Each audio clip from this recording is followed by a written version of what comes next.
Pues todo aquel que sufre busca instintivamente una causa a su sufrimiento, más precisamente un autor, más exactamente aún un autor culpable, sensible al sufrimiento. Es en esta tendencia donde, según sospecho, se encuentra la verdadera causalidad fisiológica del resentimiento, de la venganza y demás sentimientos afines, en un anhelo por anestesiar el dolor mediante el afecto. Nietzsche, citado en Gratzel, 1989. El ritual del Día del Perdón, descrito en la Biblia, en el libro Levítico 16, servía probablemente para satisfacer este anhelo. La descripción todavía está próxima a la atribución arquetípica de causas, a la causalidad diabólica, Poliakov 1980, o causalidad del chivo expiatorio. Dicha causalidad está en un nivel que va más allá de la lucha contra influencias adversas, agentes o espíritus de la enfermedad. La lucha por la causa parece resuelta por el hecho de haber encontrado un ser viviente al que se le pueda endilgar la carga. Pero la eliminación del mal mediante su destierro al desierto solo es una solución aparente, porque el desierto es el lugar desde el cual retornan las características propias no aceptadas, la causa disociada en forma de sombra.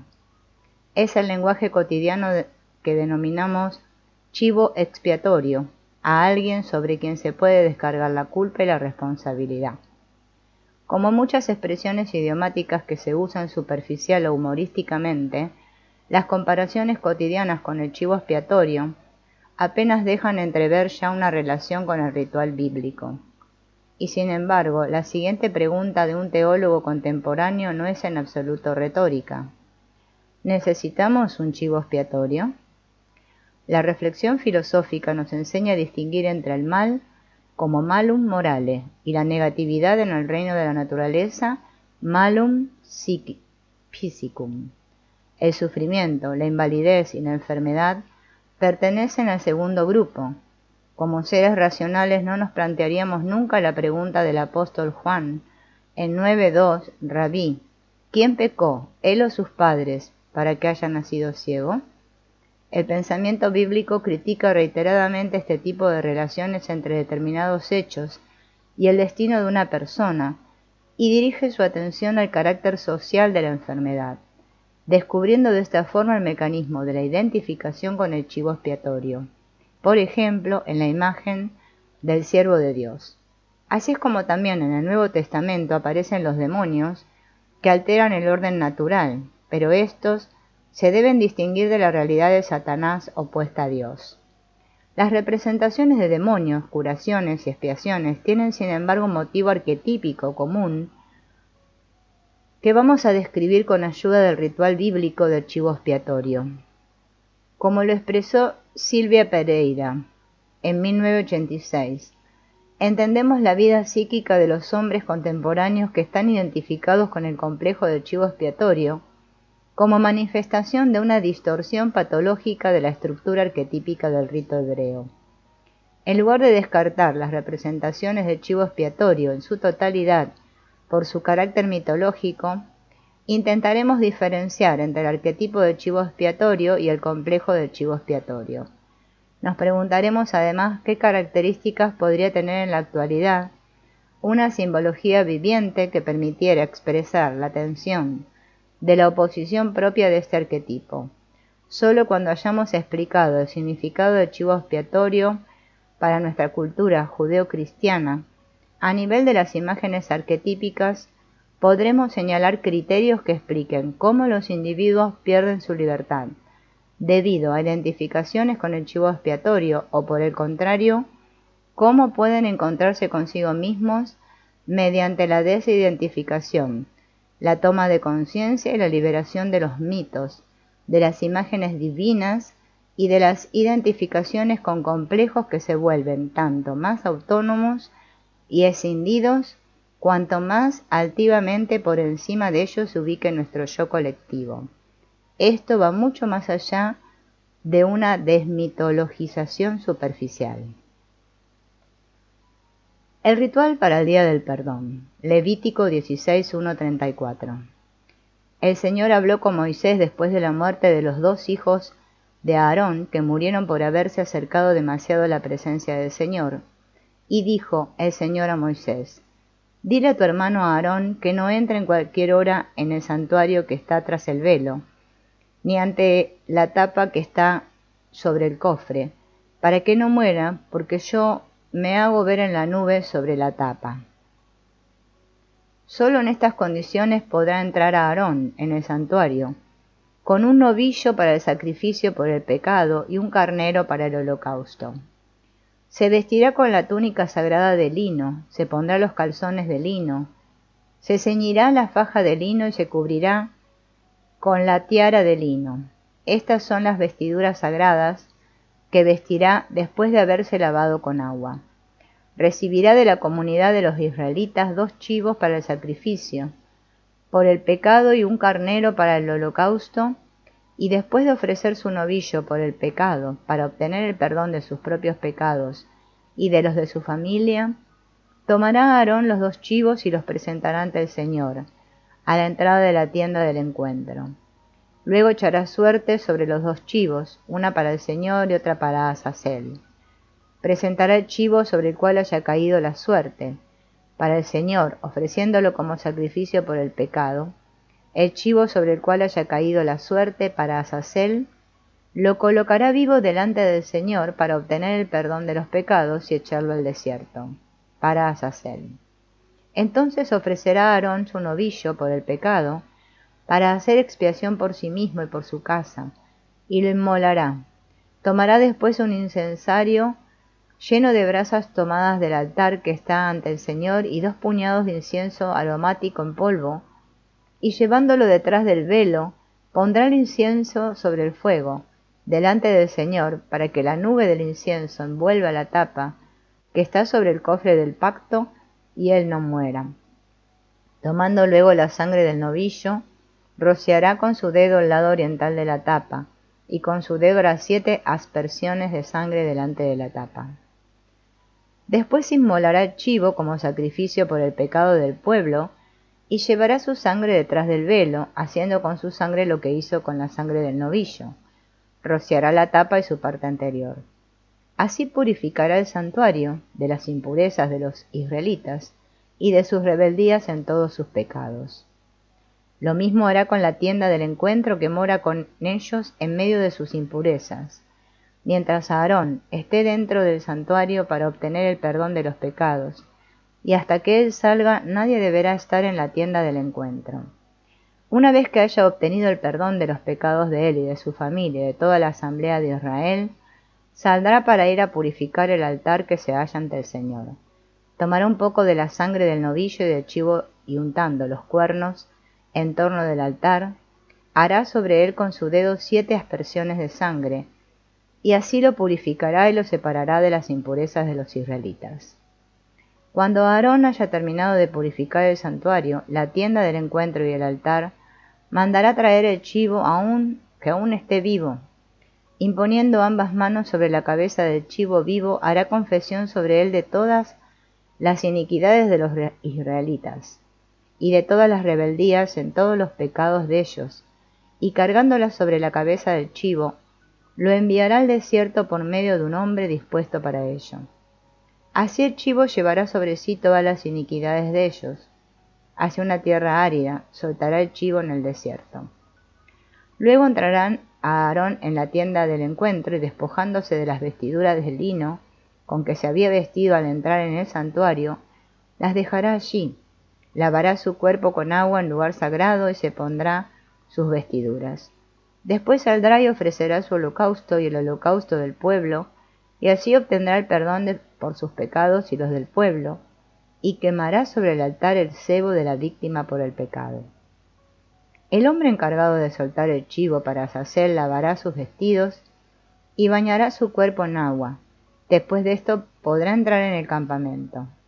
Del novillo del sacrificio por el pecado y del chivo inmolado por el pecado, cuya sangre fue introducida en el santuario para obtener el perdón, serán sacados fuera del campamento y quemados con fuego sus pieles, su carne y sus excrementos. El que los queme lavará sus vestidos y se bañará en agua. Después de esto podrá entrar en el campamento. Será esto una ley permanente para ustedes. En el mes séptimo, el día 10º del mes, deberán ustedes dedicarlo al ayuno y suspender todas sus labores. Lo mismo los israelitas que los extranjeros, que vivan entre ustedes, pues en ese día se obtendrá el perdón de los pecados de ustedes delante del Señor, y quedarán limpios de todos ellos. Es una ley permanente. Ese día será para ustedes un día especial de descanso completo y dedicado al ayuno.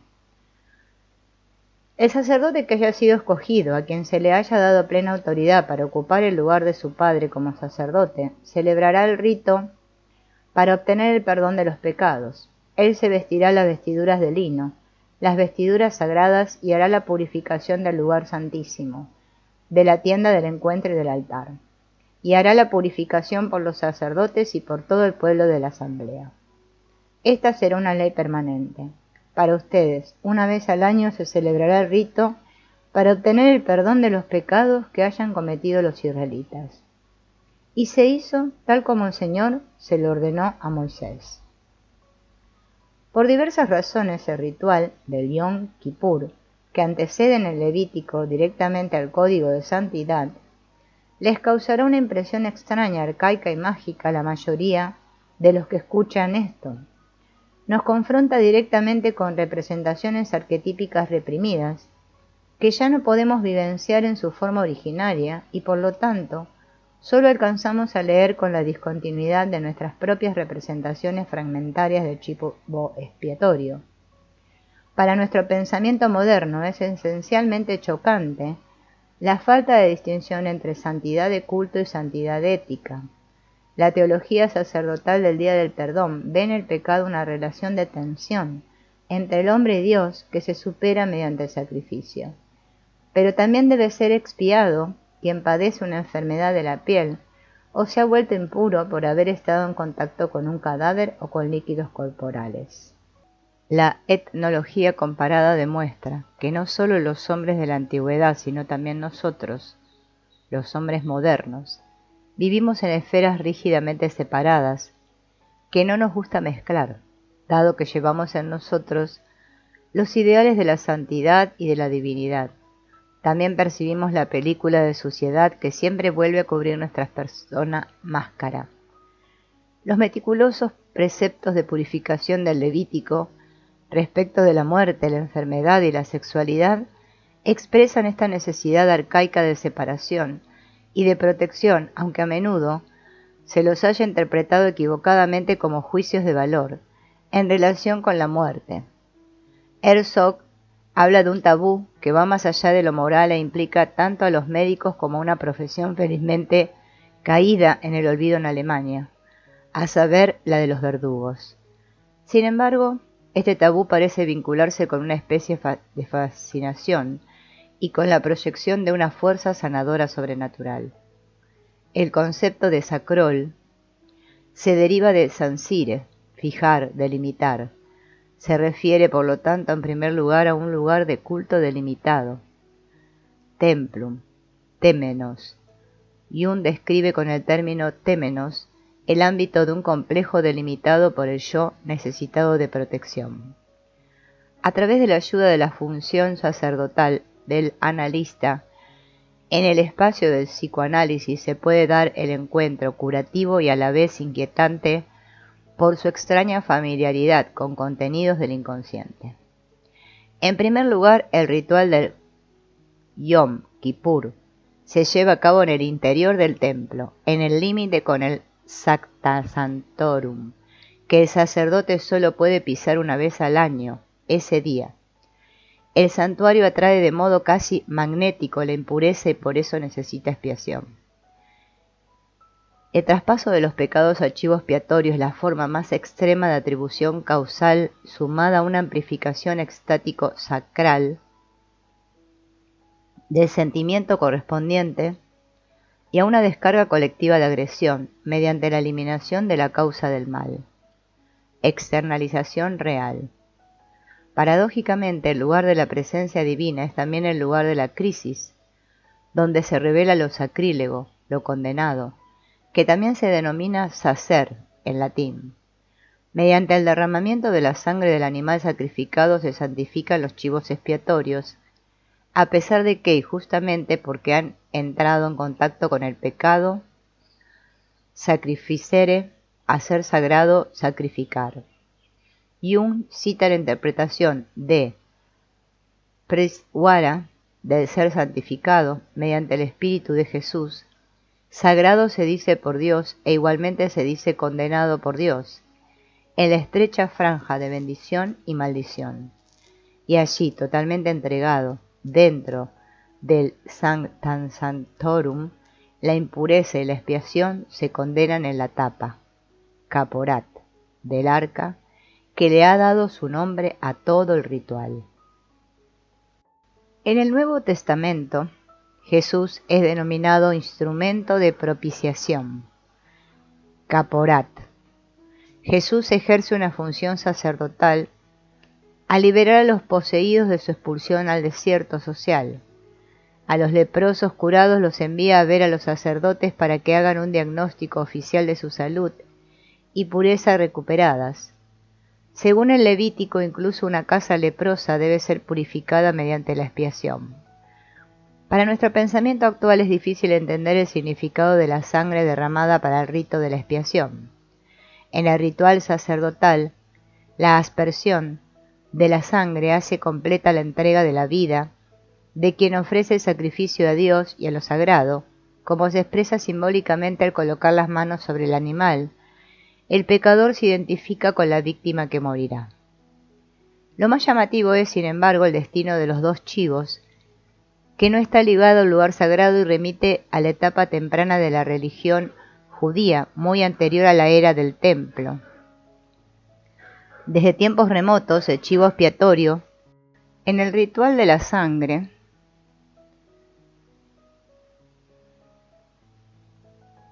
la aspersión se hace completa mediante la entrega de la vida de quien ofrece el sacrificio a Dios y a lo sagrado, como se expresa simbólicamente al colocar las manos sobre el animal.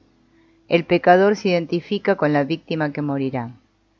Lo más llamativo es, sin embargo, el destino de los dos chivos, que no está ligado al lugar sagrado y remite a la etapa temprana de la religión judía, muy anterior a la del templo. Desde tiempos remotos, el chivo expiatorio, el parmacón, al igual que la serpiente, es a la vez remedio constructivo y veneno destructivo. El ritual anual del chivo expiatorio servía para recomponer el sentimiento de integridad, de armonía entre el hombre y Dios y a través de ritos conscientes de separación del mal. En este rito influyen rituales más antiguos, como por ejemplo la superación de enfermedades mediante sacrificios al dios del macho cabrío, adorado por los pastores semitas. En Levítico 16 llama la atención la dualidad de divinidades y de chivos sacrificados. El primer chivo está consagrado a Yahvé, el Dios de Israel. Su sangre debe purificar el altar, el santuario, etc. Los restos del chivo sacrificado y por lo tanto santificado son impuros y deben ser quemados fuera del campamento.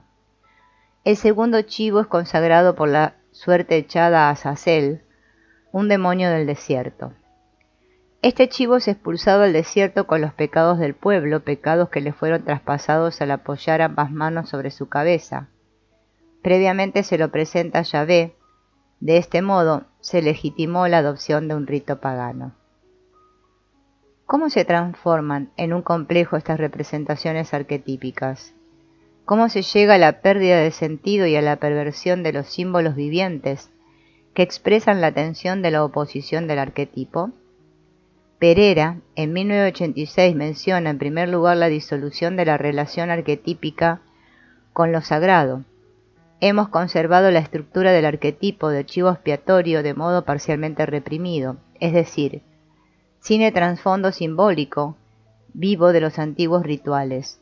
Además, Azazel ha dejado de ser el demonio de la naturaleza de la época previa a los hebreos para transformarse en acusador, designatario y creador del chivo expiatorio.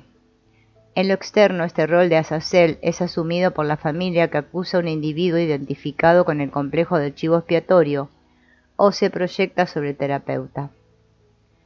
En el siguiente gráfico se expresa esquemáticamente la estructura del complejo del chivo expiatorio, tal como éste se constela entre el paciente identificado con él y su terapeuta.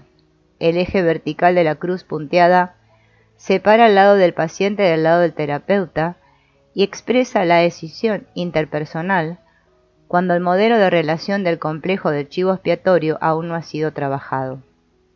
El eje horizontal separa en cambio el nivel consciente del nivel inconsciente. Debajo del umbral de la conciencia se encuentra la inconsciencia común del paciente y del terapeuta, que está arraigada en representaciones arquetípicas colectivas que nos son tan ajenas como el acontecer ritual sagrado del rito de Yom Kippur. Además de esta sombra común o incluso colectiva, el inconsciente personal contiene partes reprimidas de las personas involucradas. Nuestro esquema se limita al paciente y al terapeuta. El paciente dispone de un yo víctima consciente, por ejemplo, de una excesiva tendencia al sacrificio, a la entrega depresiva y altruista que caracteriza sus relaciones. Sin embargo, no es en absoluto consciente del chivo expiatorio que anda rondando a su alrededor, es decir, de sus necesidades agresivas, sexuales y de dependencia disociadas. El yo lleva esta sombra de Azazel y desarrolla, según el modelo de Pereira, una fabulosa y precoz persona máscara, un sí mismo falso en el sentido de Winnicott, como defensa del yo víctima. En el pensamiento junguiano, tanto la sombra como la persona máscara son partes de la personalidad arraigadas en lo arquetípico, de las que nunca podemos librarnos, con las que más bien debemos tratar de vivir en armonía. El siguiente gráfico puede aclarar esta idea. La sombra, la suma de las posibilidades no vividas, se encuentra en cierto modo a espaldas del mí, yo consciente. Existen sombras claras, por ejemplo, los deseos positivos no alcanzados y sombras oscuras. Trato de librarme de los lados especialmente oscuros de mí mismo, de todo aquello que no quiero ser, criticando, tratando, luchando contra estas vigas en mi propio ojo, como si fueran paja en el ojo ajeno. La proyección del complejo del chivo expiatorio es el intento más difundido de hacer cargar con la sombra colectiva de un grupo o de un pueblo a una minoría o a un individuo. En sueños, la sombra muchas veces es representada por una persona del mismo sexo. En tanto tengo la sombra a mis espaldas, llevo a mi persona máscara, en cierto modo delante de mi yo. Ella representa mi personalidad social aparente, el modo en que deseo ser visto. Todos nosotros tenemos más de una persona máscara. Por ejemplo, la persona máscara profesional como docentes, médicos, curas, empleados, madres, padres, etc. También nuestra vestimenta, una parte de nuestro rol sexual, y de nuestra pertenencia social y nacional pertenece a esta persona máscara. Esa no es de ningún modo exclusivamente externa, ya que también puede ser la expresión de mi perfeccionismo y por lo tanto aquella superficie que actúa de límite entre lo puro y lo impuro, entre el santuario de mi espíritu y la profanidad, de mi entorno, mi tapa personal donde se lleva a cabo la expiación, la proyección, la defensa de la sombra. La madurez psíquica se caracteriza por personas máscaras que sientan bien, que bien puedan ser dejadas de lado o cambiadas alguna vez por su portador. Los individuos con un yo débil temen perder también su yo si cambian de persona máscara o tienen temor de ser escudriñados por otros individuos cuando se protegen refugiándose en las características de la persona máscara. El terapeuta se presenta ante el yo víctima como ayudante, al igual que el sacerdote en el ritual del chivo expiatorio. Debe decidir qué es lo que se considera bueno y qué es colectivamente aceptable. Si queda incluido dentro del complejo del chivo expiatorio, el terapeuta pierde su relación con lo suprapersonal.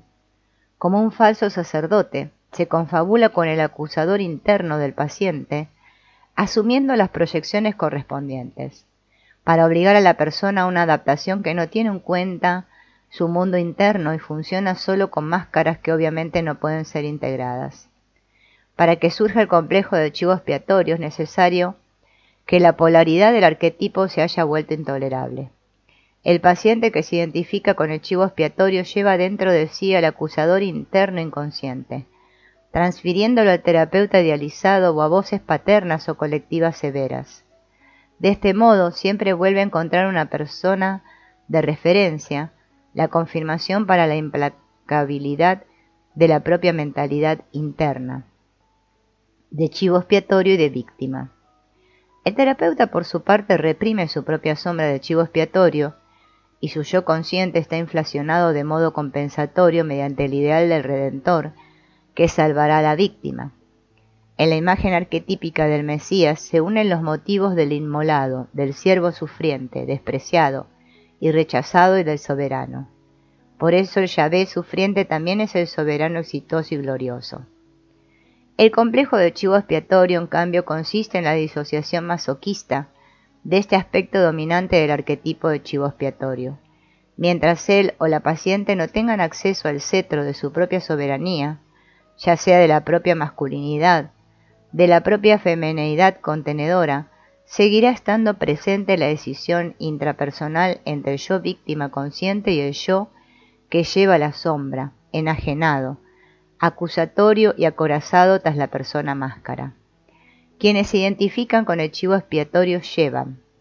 Quienes se identifican con el chivo expiatorio